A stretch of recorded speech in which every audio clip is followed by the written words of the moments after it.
നമസ്കാരം. മലയാളി വാർത്ത ഇൻസൈഡിലേക്ക് സ്വാഗതം.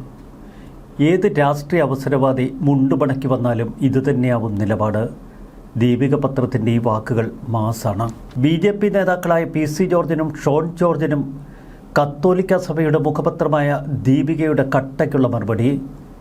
ദീപിക പത്രം സഭയുടെ മുഖപത്രമല്ല എന്നാണ് ഷോൺ ഇക്കഴിഞ്ഞ ദിവസം പറഞ്ഞത്. ദീപിക പത്രത്തിൻ്റെ മാനേജ്മെൻറ്റുമായി ബന്ധപ്പെട്ട് ചില വിവാദങ്ങൾ നേരത്തെ ഉയർന്നിരുന്നു. എന്നാൽ ആ മാനേജ്മെൻറ്റുകളെ പുറത്താക്കി സഭ ആ പത്രം വീണ്ടെടുക്കുന്ന കാഴ്ചയും നമ്മൾ കണ്ടതാണ്. PC ജോർജിനെയും ഷോൺ ജോർജിനെയും ഒക്കെ ദീപിക മുഖപ്രസംഗത്തിൽ വിമർശിച്ചത് കവലച്ചട്ടമ്പികളെന്ന് വിളിച്ച്. ഇത്തരം കവലച്ചട്ടമ്പികൾക്ക് മുന്നിൽ മുട്ടുമടക്കില്ല എന്ന് ദീപിക പറയുമ്പോൾ അതിനൊപ്പം തന്നെയാണ് സഭയുടെ നിലപാടും. FCRAയെക്കുറിച്ച് മിണ്ടിപ്പോകരുത് എന്ന ഭീഷണിയുമായി ഏത് രാഷ്ട്രീയ അവസരവാദി മുണ്ടുമടക്കി കുത്തി വന്നാലും വഴങ്ങില്ല എന്നാണ് ദീപിക പറഞ്ഞു വെച്ചത്. മര്യാദയ്ക്ക് നിന്നെയൊക്കെ ചുമക്കുന്നതേയുള്ളൂ, അടങ്ങിയിരുന്നോണം, കാണിച്ചു തരാം തുടങ്ങി ഭരണകൂടത്തിന്റെ ഭീഷണികൾ ചരിത്രത്തിൽ ആദ്യത്തേതോ അവസാനത്തേതോ അല്ല എന്ന് ദീപിക പറയുന്നു. വോട്ടെടുപ്പ് വരെ അപ്പനും മകനും മിണ്ടാതിരുന്നു. വോട്ടെടുപ്പിന് തൊട്ടടുത്ത ദിവസം ഷോൺ ജോർജാണ് പുറത്തേക്ക് ചാടിയത്. നീലക്കുറുക്കൻ ഓരിയിടുന്നത് പോലെ ഷോണിത സഭയുടെ നേർക്ക് ആക്രോശമുയർത്തി. മെത്രാന്മാർക്ക് നേരെ കുരച്ചു ചാടിക്കൊണ്ടായിരുന്നു ഷോണിന്റെ പ്രകടനം. തൊട്ടു പിന്നാലെ അവൻ എൻ്റെ മകൻ തന്നെയെന്ന് വിളിച്ചു പറഞ്ഞുകൊണ്ട് PC ജോർജും കളത്തിലിറങ്ങി. കാഞ്ഞിരപ്പള്ളി ബിഷപ്പിനെതിരെയായിരുന്നു PC ജോർജിന്റെ ആക്രോശമത്രയും. മുൻപൊരു ബിഷപ്പിനെ ഊളൻ എന്ന് അഭിസംബോധന ചെയ്തിരുന്നു ഇതേ PC ജോർജ്. കാഞ്ഞിരപ്പള്ളി ബിഷപ്പ് ചില സ്ഥലങ്ങളിൽ UDFന് വോട്ട് ചെയ്യാൻ നിർദ്ദേശിച്ചിരുന്നുവെന്നാണ് PC ജോർജ് ആരോപണം ഉന്നയിക്കുന്നത്. ദീപിക പത്രവുമായി PC ജോർജും മകൻ ഷോൺ ജോർജും പിണങ്ങിയതെങ്ങനെ? 2 മാസങ്ങൾക്ക് മുൻപ് വരെ ദീപികയുടെ നിലപാട് ഇതല്ലായിരുന്നു. പൂഞ്ഞാറിൽ PC ജോർജും പിന്നീട് പാലായിൽ ഷോൺ ജോർജും സ്ഥാനാർത്ഥിത്വം ഉറപ്പിച്ചതിന് തൊട്ടു പിന്നാലെ ദീപിക പത്രവുമായി ഇരുവരും ബന്ധപ്പെട്ടു. തങ്ങൾക്ക് അനുകൂല നിലപാടെടുക്കണമെന്ന് ദീപികയോട് PC ജോർജ് ആവശ്യപ്പെട്ടു. എന്നാൽ ദീപിക പറഞ്ഞു, ഞങ്ങൾ നിഷ്പക്ഷ നിലപാട് സ്വീകരിക്കൂ ഈ തെരഞ്ഞെടുപ്പിൽ. BJPയുമായി ബന്ധപ്പെട്ട് ഞങ്ങൾക്ക് ചില അഭിപ്രായ വ്യത്യാസങ്ങളുണ്ട്. അതിൽ മുഖ്യമായത് FCR തന്നെ. തുടർന്ന് പൂഞ്ഞാർ മണ്ഡലത്തിലെ വാർത്തകൾ നൽകുമ്പോൾ തൻ്റെ ഫോട്ടോ ആദ്യം നൽകണമെന്ന് PC ജോർജ് ദീപികയ്ക്ക് മുന്നിൽ ശഠിച്ചു. ഇതിന് ദീപിക വഴങ്ങിയില്ല. തുടർന്ന് PC ജോർജ് ദീപികയ്ക്കെതിരെ ആക്രോശവുമായി കളത്തിലിറങ്ങി. അതിനുശേഷം ദീപിക PC ജോർജിന്റെ വാർത്തകൾ പ്രസിദ്ധീകരിക്കുകയോ PC ജോർജിന്റെ ഫോട്ടോ കൊടുക്കുകയോ ചെയ്തില്ല. ഇതാണ് ദീപികയും PC ജോർജും തമ്മിലുള്ള കലിക്ക് കാരണം. എല്ലാറ്റിനുമൊടുവിൽ ദീപിക പത്രത്തിൽ ഒരു പരസ്യം നൽകാൻ PC ജോർജ് ശ്രമിച്ചു. എന്നാൽ PC ജോർജിന്റെ പരസ്യം വേണ്ട എന്ന നിലപാടാണ് ദീപിക പത്രം കൈക്കൊണ്ടത്.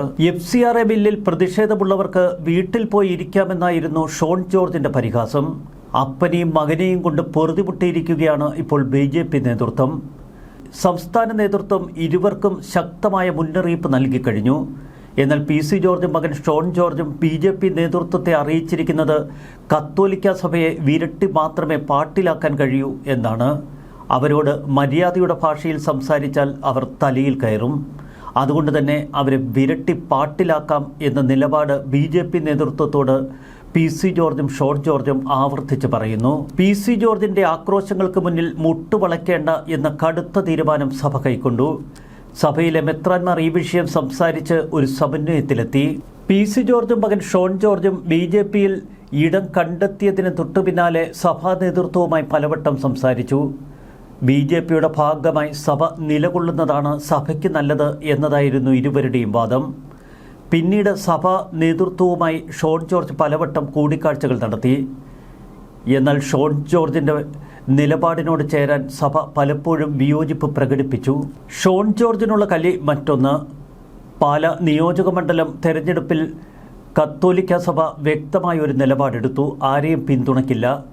NDAയുടെ അകലം പാലിച്ചുകൊണ്ടായിരുന്നു പാലാ രൂപതയുടെ നിലപാട്. PC ജോർജും കാസയും തമ്മിലുള്ള ബന്ധം പലപ്പോഴും സഭയ്ക്ക് വലിയ തലവേദനകൾ ഉണ്ടാക്കിയിട്ടുണ്ട്.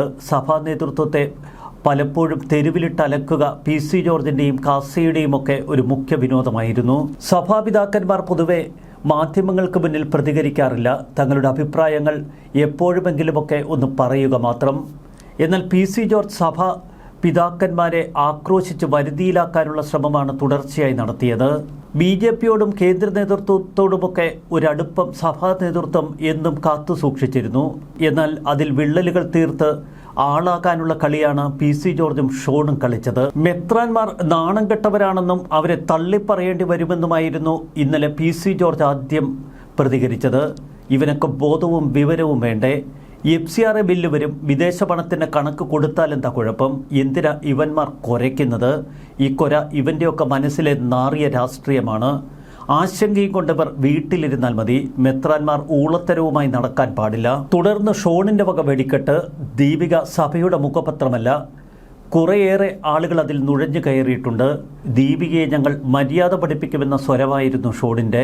ചിലർക്കായി വിടുപണി ചെയ്യുന്നവർ സഭയിലുണ്ടെന്നും ഇങ്ങനെയാണെങ്കിൽ സഭയെ BJPക്ക് കൈവിടിയേണ്ടി വരുമെന്നുമാണ് ഷോൺ ജോർജ് പറഞ്ഞു വെച്ചത്. ഇതാണ് സഭയെയും സഭയിലുള്ള കുഞ്ഞാടുകളെയും വേദനിപ്പിച്ചത്. സഭയെ കൈവിടാൻ ഇവൻ ആര് എന്ന ചോദ്യം തുടർന്ന് സഭാ നേതൃത്വത്തിൽ ഉയർന്നു. കത്തോലിക്ക സഭയിൽ ഇന്നലെ വലിയ പ്രതിഷേധമാണ് ഉയർന്നു കണ്ടത്. പലരും ശക്തമായി പ്രതികരിച്ചു. സഭയ്ക്കെതിരായ PC ജോർജിൻ്റെയും ഷോൺ ജോർജിൻ്റെയും പ്രസ്താവനയിൽ ഇപ്പോൾ BJP നേതൃത്വത്തിന് വലിയ അതൃപ്തി. വിഷയത്തിൽ പ്രതികരിക്കേണ്ടതില്ല എന്നാണ് നിലവിൽ BJP നേതൃത്വം എടുത്തിരിക്കുന്ന തീരുമാനം. എന്നാൽ BJPയോട് വളരെ അകലത്തിലാക്കാൻ അപ്പനും മകനും ചേർന്ന് കഴിഞ്ഞു സഭയെ എന്നതാണ് ഇതിൻ്റെ മറ്റൊരു വശം. സഭയിലെ ചില മെത്രാന്മാർ വൃത്തികെട്ട പണിയാണ് ചെയ്യുന്നത്, ബോധവും വിവരവുമില്ലാത്തവർ എന്നൊക്കെ സഭാ നേതൃത്വത്തെ പരിഹസിക്കുമ്പോൾ സഭ അത് ഏത് തലത്തിലെടുക്കുമെന്ന് വ്യക്തം. അമിത്ഷാ ഇടപെട്ട് മെത്രാന്മാരുടെ പ്രശ്നങ്ങൾ ഉണ്ടാകില്ലെന്ന് പറഞ്ഞതാണ്. എന്നിട്ടും മെത്രാന്മാർ UDFന് വേണ്ടി കുരയ്ക്കുകയാണ്. ഡൽഹിയിൽ ചെല്ലുമ്പോൾ ഇനി അമിത്ഷാ തന്നോട് ചോദിക്കും, അതിനെന്ത് ഉത്തരം പറയും എന്നൊക്കെയാണ് ഷോൺ ജോർജ് വെച്ച് കാച്ചിയത്. BJPയുടെ സംസ്ഥാന നേതൃത്വത്തെയും മറികടക്കുന്ന വാക്കുകൾ. BJPയുടെ പിതൃത്വം അവകാശപ്പെടാൻ ഈ അപ്പനും മകനും എന്ത് അധികാരമെന്നാണ് സഭ ചോദിക്കുന്നത്. ഇക്കുറി നിയമസഭാ തെരഞ്ഞെടുപ്പിൽ മത്സരത്തിനിറങ്ങിയ ഏക അച്ഛൻ മകൻ കോംബോയായിരുന്നു പൂഞ്ഞാറിലെയും പാലായിലെയും സ്ഥാനാർത്ഥികൾ. പൂഞ്ഞാറിലെ PC ജോർജും പാലായിലെ ഷോൺ ജോർജും. ഇക്കഴിഞ്ഞ ലോക്സഭാ തെരഞ്ഞെടുപ്പിന് മുൻപായി സ്വന്തം പാർട്ടിയായ കേരള ജനപക്ഷം സെക്കുലറിനെ BJPയിൽ ലയിപ്പിച്ചായിരുന്നു അവർ NDAയുടെ ഭാഗമായത്. വലിയ വിലയാണ് ഇതിന് BJPക്ക് കൊടുക്കേണ്ടി വന്നത്. ദേശീയ നിർവാഹക സമിതി സ്ഥാനം അച്ഛനും സംസ്ഥാന വൈസ് പ്രസിഡന്റ് സ്ഥാനം മകനും നൽകി. BJP സംസ്ഥാന പ്രസിഡന്റ് രാജീവ് ചന്ദ്രശേഖറിന് വലിയ പ്രതീക്ഷയായിരുന്നു ഷോണിൽ. കത്തോലിക്ക സഭയെ തങ്ങളിലേക്ക് ആകർഷിക്കാൻ ഷോണും PC ജോർജിനും കഴിയുമെന്നായിരുന്നു BJP നേതൃത്വം കരുതിയത്. എന്നാൽ ഇവിടെ എല്ലാം അടപടലം പാളി. സംസ്ഥാന പ്രസിഡന്റ് രാജീവ് ചന്ദ്രശേഖറുമായി ചേർന്ന് പ്രവർത്തിക്കാൻ ഷോണിന് അവസരവും ലഭിച്ചു. കേന്ദ്രമന്ത്രി ജോർജ് കുര്യന് പിന്നിൽ BJPയിൽ കോട്ടയം ജില്ലയിലെ രണ്ടാമനായി മാറാൻ ഷോണിന് കഴിഞ്ഞു. എന്നാൽ ജോർജ് കുര്യനെ വെട്ടി ഒന്നാം സ്ഥാനത്തെത്താൻ ഷോൺ ജോർജ് ആഗ്രഹിച്ചു. അതുകൊണ്ട് തന്നെയാണ് സഭയെ വരുതിക്ക് നിർത്താനുള്ള 18ാം അടവ് പുറത്തെടുത്തത്. വിദ്വേഷവും അശ്ലീലവുമൊക്കെ സ്ഥിരമായി പുറത്തെടുക്കാറുള്ള ആളാണ് PC ജോർജ്. വാ തുറന്നാൽ പിന്നെ PC ജോർജിന്റെ വായിൽ നിന്ന് എന്തു വരും എന്ന് പ്രവചിക്കുക വയ്യ. മതവിദ്വേഷ കലാപാഹവന കുറ്റം ചുമത്തി മുൻപ് PC ജോർജിനെ അറസ്റ്റ് ചെയ്തിരുന്നുവല്ലോ. സോളാർ പീഡന കേസിലെ പരാതിക്കാരി നൽകിയ മറ്റൊരു പീഡന പരാതിയിലും PC ജോർജ് പെട്ടിരുന്നു. സോളാർ പരാതിക്കാരിയെ ഉപയോഗിച്ചുകൊണ്ട് അന്ന് PC ജോർജ് നടത്തിയ കളികൾ കേരളത്തിന് വ്യക്തമായി അറിയാം. അന്നത്തെ മുഖ്യമന്ത്രിയായിരുന്ന ഉമ്മൻചാണ്ടിയെ എന്തെല്ലാം അപവാദ കഥകൾ കൊണ്ടാണ് PC ജോർജ് അന്ന് തകർക്കാൻ ശ്രമിച്ചത്. PJ ജോസഫിനൊപ്പം അന്ന് LDFിൽ പ്രവർത്തിച്ചിരുന്ന PC ജോർജ് ഒരു വിമാന സംഭവത്തിൽ PJ ജോസഫിനെ നാറ്റിച്ച് പണ്ടാരമടക്കി. തുടർന്ന് PJ ജോസഫിൻ്റെ കഴുത്തിന് പിടിച്ചാണ് ഒടുവിൽ ജോസഫ് ഗ്രൂപ്പിൽ നിന്ന് പുറത്തേക്ക് ചാടിയത്. ജോസഫ് ഗ്രൂപ്പിൽ നിന്ന് ചാടിയ PC ജോർജിനെ KM മാണി കൈപിടിച്ച് സ്വന്തം പാർട്ടിയിൽ കയറ്റി. പിന്നീട് KM മാണിക്കിട്ടായിരുന്നു PC ജോർജിൻ്റെ പണി. ഒടുവിൽ KM മാണിയുടെ മകനെതിരെ കള്ളക്കഥകൾ പ്രചരിപ്പിച്ചു. ഗത്യന്തരമില്ലാതെ ഒടുവിൽ കേരള കോൺഗ്രസ് മാണി വിഭാഗം PC ജോർജിനെ പുറത്താക്കി.